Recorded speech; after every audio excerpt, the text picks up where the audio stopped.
Hello दोस्तों, कैसे हैं आप सभी। तो होप सो आप सभी की तैयारी बेहतरीन चल रही होगी। तो एक दो दिन से मैं कहीं थोड़ा बाहर आउट ऑफ स्टेशन था, उसकी वजह से आपको नोटिफिकेशन जल्दी प्रोवाइड नहीं करवा पाया। लेकिन मैं आपको बताता हूँ कि आप सभी के लिए इस बीच बहुत सारे रिक्रूटमेंट आए हैं। डीआरडीओ के अंदर आया है, अगर हम बात करें बीटीएससी जेई के अंदर आया है, आरआरबी जेई 2026 का कैलेंडर जो है वो आउट हो चुका है। तो सारे वीडियो मैं आपको आज या कल में आपको प्रोवाइड करा दूंगा, और किस तरीके से आप पढ़ सकते हो, किस तरीके से आपको प्लानिंग रखनी चाहिए आगे के एग्जाम की, तो वो भी हम डिस्कस करेंगे। लेकिन अभी हम बात करते हैं कहां पर ध्यान रखना, बीटीएससी जेई के अंदर अगर हम बात करें तो जो भी स्टूडेंट हमारे पास में यहाँ पर बिहार के अंदर जो है वो कनिष्ठ अभियंता विद्युत के अंदर अगर हम बात करें, कनीय अभियंता विद्युत के अंदर बात करें, तो यहाँ पर टोटल मिलाकर जो है वो 86 हमारे पास में वैकेंसी जो है वो आ रखी है। 86 वैकेंसी जो है वो आपके लिए आ रखी है। तो टोटल नंबर ऑफ वैकेंसी कितनी है, ध्यान रखना 86 वैकेंसी है। कब से फॉर्म फिल स्टार्ट होगा और किस किस के अंदर डिपार्टमेंट में वैकेंसी है वो भी हम बात कर लेते हैं। यहाँ पर आपका पे स्केल रहेगा, ध्यान रखना 29,300 से लेकर 34,800 हमारे पास में रहेगा। तो ग्रेड पे 46 की आपके पास में जॉब है। और नेक्स्ट अगर हम बात करें यहाँ पर, तो इसके अंदर जो है अखिल, यहाँ पर आपके पास में जो एलिजिबिलिटी यानी कि योग्यता क्या होनी चाहिए आपके पास में, तो यहाँ पर जाना non distance mode regular courses में अगर आप में इलेक्ट्रिकल इंजीनियरिंग डिप्लोमा धारी हैं, अथवा अगर हम बात करें यहाँ पर समकक्ष योग्यता में अगर हम बात करें तो एआईसीटी प्रूफ अगर आपके पास में किसी भी कॉलेज से अगर आप डिग्री अगर आपने कर रखी है तो आप यहाँ पर क्या कर सकते हो, आप एलिजिबल हैं। ठीक है, तो यहाँ पर ध्यान रखना major discipline their corresponding courses relevant approaches branches of the diploma in engineering के अंतर्गत डिप्लोमा के समकक्ष जो है डिप्लोमाधारी आप एलिजिबल हैं। या फिर अगर हम बात करें यूजीसी से भी अगर आपका कॉलेज अप्रूव्ड है तो भी आप जो है आप इसके अंदर जो है वो एलिजिबल हैं, इस चीज का ध्यान रखना। नेक्स्ट अगर हम बात करें यहाँ पर टोटल नंबर ऑफ वैकेंसीज कितनी है, तो टोटल नंबर ऑफ वैकेंसी अगर हम बात करें तो यहाँ पर अगर आप चेक करेंगे तो टोटल वैकेंसी जो है वो 86 है। टोटल नंबर ऑफ वैकेंसी कितनी है आपके पास में, 86 वैकेंसी है। जो ओपन ओपन मेरिट के अंदर 60% जॉब हमारे पास में 53 एंड 16 है। और 40% बिहार के अंदर अगर हम बात करें 24 एंड 8 हमारे पास में है। नेक्स्ट नेक्स्ट अगर हम बात करें जो ओपन मेरिट के अंदर है, यहां पर क्या वो दर्शाए गए रिक्तियों में संख्या पर चयन हेतु विज्ञापन जो भी हमारे पास में दे रखा है, इसके अंदर सभी संस्थानों से अनिवार्य शैक्षणिक योग्यता अगर आपके पास में है तो आप इसके अंदर क्या है, एलिजिबल आपके पास में है। यहाँ पर एज लिमिट जो है मिनिमम 18 हमारे पास में। अनारक्षित के अगर हम बात करें हमारे पास में वो 37 है, जिसके पास में आरक्षित महिला है 40 आपके पास में जो एज लिमिट है। नेक्स्ट 40 एंड 42 एससी एसटी के अंदर भी हमारे पास में 40 एंड 42 आपके लिए एज लिमिट है। नेक्स्ट अगर हम बात करें इसके अंदर, नेक्स्ट और क्या क्या इंपॉर्टेंट पॉइंट हमारे पास में है।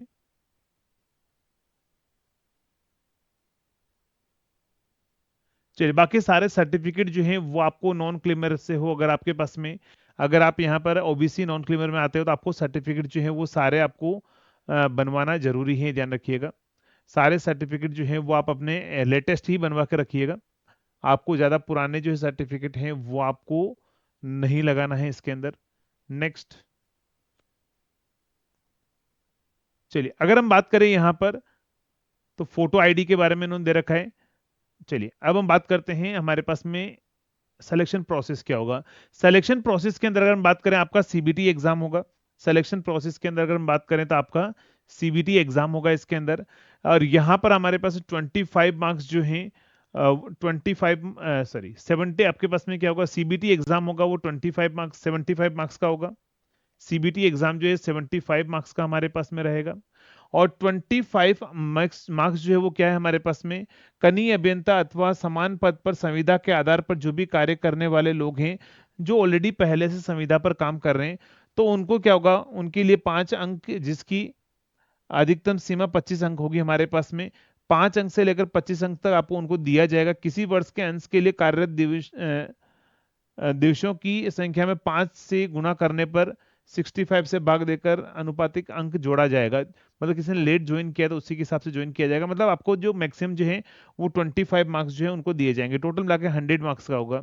अब देखो जो भी न्यू स्टूडेंट होंगे, जो भी पास आउट हुए होंगे, वो सोचे होंगे सर हम तो यहाँ पर संविदा पर काम नहीं कर रहे, हमको तो 25 मार्क्स वैसे ही मिल गए। तो देखो वो लोग अगर वहां पर पहले से जॉब कर रहे हैं ना, तो उनको टेक्निकल नॉलेज तो उतना होगा नहीं। तो आपका टेक्निकल नॉलेज ज्यादा है तो आपको उसका बेनिफिट मिल जाएगा। तो ओवरऑल अगर आपको बस बात करो तो बैलेंस आपके पास में रहेगा, क्योंकि उनको फिर से जीरो से टेक्निकल पढ़ना पड़ेगा, आप ऑलरेडी टेक्निकल पहले से पढ़ रहे हैं और ज्यादा टाइम आपको मिलता नहीं है, पता है एग्जाम के अंदर। तो ऐसा आपको टेंशन नहीं लेना है कि सर हमें उनको 25 मार्क्स तो फ्री में मिल रहे हैं, नहीं ऐसा कुछ नहीं है। आप मेहनत करोगे आपका भी सिलेक्शन होगा डेफिनेटली।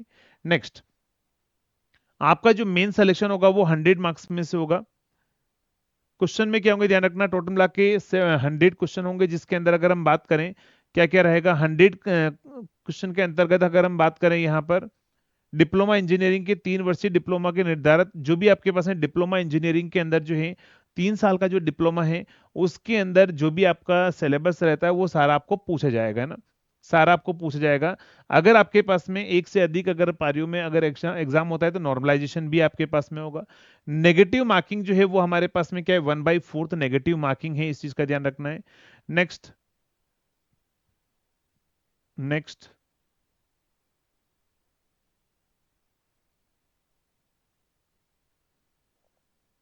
चलिए, और एक इंपॉर्टेंट पॉइंट क्या है हमारे पास में, तो देखो यहाँ पर अगर सिलेबस की अगर मैं बात कर रहा हूँ तो उन्होंने लिख दिया है कि डिप्लोमा इंजीनियरिंग में जो हम पढ़ते हैं वो सारा सिलेबस है, मतलब सब कुछ सब्जेक्ट आपको पढ़कर जाना है, कोई भी आपको छोड़ना नहीं है। बाकी इंपॉर्टेंट डॉक्यूमेंट आपको बोल रखा है, जो मेट्रिकुलेशन सर्टिफिकेट हमारे पास है, मूल निवास जो है प्रमाण पत्र होना चाहिए, 10+2 की मार्कशीट होनी चाहिए, डिप्लोमा सर्टिफिकेट आपके पास में होना चाहिए, जो कास्ट सर्टिफिकेट आपके पास में होना चाहिए, और नेक्स्ट होगा हमारे पास स्थानीय निवास या आवासीय प्रमाण पत्र होना चाहिए। ठीक है, तो ये सारे आपके पास में, अगर कोई विकलांग है तो उनको भी अपना सर्टिफिकेट जो है वो जमा कराना जरूरी है। तो ये सारे सर्टिफिकेट जो है आप अपने पास रखिएगा। और ये सारे सर्टिफिकेट अपलोड करने की जो लास्ट डेट है, अगर हम बात करें उपरोक्त सभी जो भी हमारे पास मान्य होंगे, जिनका उल्लेख उम्मीदवार अपने मूल ऑनलाइन आवेदन में किया गया है, सभी अगर हम बात करें यहाँ पर तो कॉलम में अपलोड किया जाना अनिवार्य होगा। और उक्त सभी प्रमाण पत्र 12/1 यानी तक निर्गत होना आवश्यक है, 12/1/2026 तक होना आपके पास में आवश्यक है, उससे बाद वाला नहीं चलेगा। नेक्स्ट, अगर आप कोई भी अगर आप डॉक्यूमेंट अगर आप अपलोड नहीं करोगे ऑनलाइन में, बाद में सबमिट कराओगे, तो इन्होंने बोला कि वो मान्य नहीं होगा, उसको माना नहीं जाएगा, इस चीज का ध्यान रखना है। डॉक्यूमेंट वेरिफिकेशन में जितने भी डॉक्यूमेंट है वो पहले से आपको अपलोड करना जरूरी है, और वही सेम डॉक्यूमेंट वहां पर लेकर जो है जाना है, वेबसाइट पर आपको क्या करना है इन सभी को अपलोड करना है। ठीक है, बाकी ईमेल और फोन नंबर जो है वैलिड आप फिल कीजिएगा, ताकि सारी इंफॉर्मेशन जो है आपको ईमेल के द्वारा ही आपको जो है बताया जाएगा, ईमेल के द्वारा आपको बताई जाएगी सारी इंफॉर्मेशन। बाकी यहाँ पर सर्टिफिकेट के फॉर्मेट फॉर्मेट सब कुछ आपको यहाँ पर दिया गया है इसके अंदर, है ना। चलिए, तो ये सारा आपके पास में इंफॉर्मेशन है, तो आप सभी के लिए अच्छी अपॉर्चुनिटी है। बाकी एक और अगर हम बात करें तो BSPHCL के अंदर हम बात करें तो उसमें एक बल्क में वैकेंसी जो है वो सुनने में आ रही है कि 2026 में जो है आपके पास में BSPHCL के अंदर जो है वो काफी number of vacancy electrical engineering के अंदर आपको देखने को मिलेगी जरूर। तो अगर आप अभी ऐसे डिप्लोमा कंप्लीट हुआ या प्रिपरेशन कर रहे हैं तो अपनी प्रिपरेशन कंटिन्यू कीजिए, क्योंकि 2026 में भी आपको बहुत सारी वैकेंसी जो है वो आपको देखने को मिलेगी। बाकी इसका सिलेबस क्या है और इसका एग्जाम पैटर्न क्या रहता है, एग्जाम का लेवल कैसा रहता है, उसके लिए भी मैं एक गाइडेंस सेशन जरूर बना दूंगा। अगर आप चाहते हैं तो आप इस वीडियो के अंदर कमेंट करके जरूर बताइएगा, ताकि जो है गाइडेंस सेशन मैं आपके लिए प्लान कर देता हूं, और PYQ बेस पर ही किस तरह के क्वेश्चन आपको पूछे गए हैं तो उससे थोड़ा सा आइडिया मिल जाएगा कि हाँ ये सब्जेक्ट पढ़ने हैं और यहाँ ऐसे क्वेश्चन हमें पूछे जाते हैं ना। ठीक है दोस्तों, चलिए तो मिलेंगे नेक्स्ट वीडियो के अंदर, तब तक के लिए thank you, thank you so much.